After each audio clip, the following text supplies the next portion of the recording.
When you start trying to do so much at once, you can't commit fully to anything. That's like having multiple boyfriends. It's Dreon Sabri. By the title, you can see that I am committing to a 100-day transformation. My goal is to lose around 40 pounds, and that may be ambitious for the 100-day transformation, but honestly, regardless of what the results are, I want to be able to see 100 days later that I am a completely different woman than I am today on September 6, 2025. I want to be able to see a visible change and also see just the internal change as well of someone who is very disciplined. And you know, I work an 8 to 4 job, 9 to 5, whatever you want to call it.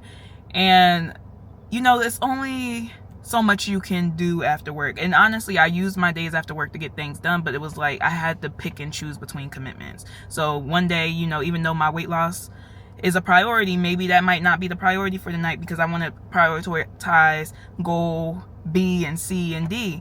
And it just becomes to the point where it's like you're not fully accomplishing anything. So what I would advise, if someone who is as ambitious as me and you want to get so many things done, it's best to break it down into weeks.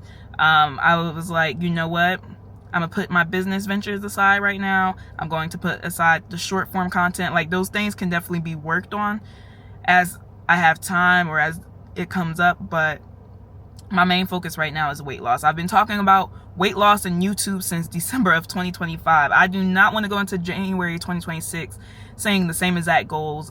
I definitely have made progress, but I don't want to go into 2026 still being 260 pounds.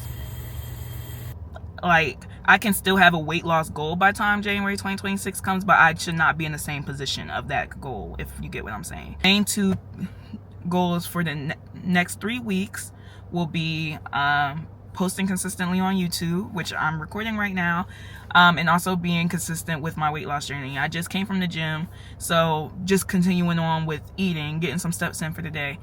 That's all I have to do. And like, when I break it down, it makes it way more simple. I'm not making it too complicated. Number one thing I would advise you to do is pick one thing you can definitely commit to. And that can be something as simple as drinking enough water a day. That makes a big difference. Or something like, you know, let me get 7 to 8 hours of sleep at night. Or let me make sure I'm journaling at night. Whatever it is that will help you start building on more and more habits, do that. Like right now, I'm starting with, you know, going to the gym. Let's go to the gym. And even for me, I'm like, I don't have to go to the gym every day, but my goal is to move my body every day. So if it's not the gym, I'm taking a walk. You know, like, we have all these different things we want to do, but pick one thing you know you could be consistent with, and don't do something that's unrealistic. Like, let's say you want to wake up earlier and you're someone who normally wakes up at 10 a.m. You trying to jump to 5 a.m. is not realistic. I'm sorry. Maybe for some of us it is, but you want to start off slow. Maybe one day you want to wake up at 9. Maybe one day you want to wake up at 8, and keep it going. You want to build into the discipline instead of fully jumping in. I think sometimes when we tell ourselves we want to start these journeys, we start at a rate that's we probably cannot sustain, or we start at a pace that we aren't familiar with. So being that we're unfamiliar with it, it's hard to sustain that.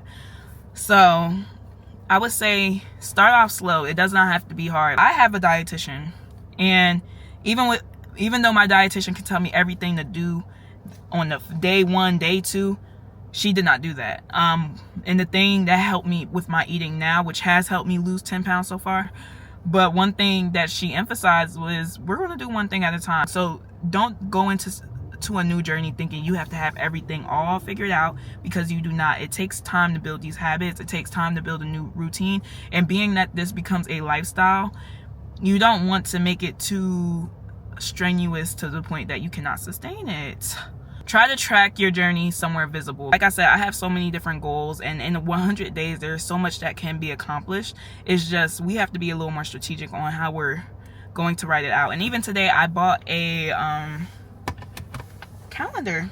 So every single day what I'm going to do is X out me just accomplishing, and also write notes of what I've accomplished that day to go to my goals. So within 100 days is about 15 weeks. I'll use the first 3 weeks to solely make sure I get my workout routine so consistent, so regimented, because honestly it takes about 3 weeks for a routine to stick. and to last. Definitely helps. So somewhere where you can visibly track your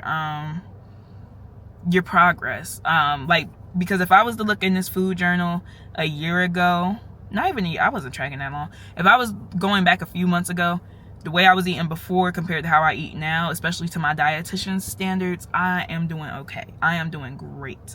But yeah, I think sometimes we get lost in the progress. We don't realize the progress, and I think we need to be better at documenting it. If you've been waiting for a sign, this is it. Don't overthink it. Just commit, even if it's just for 30 days of picking up one new habit just to get further on your wellness journey. Do that, and I encourage you.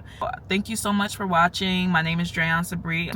If you're interested in anything self-improvement, discipline, lifestyle, femininity, subscribe.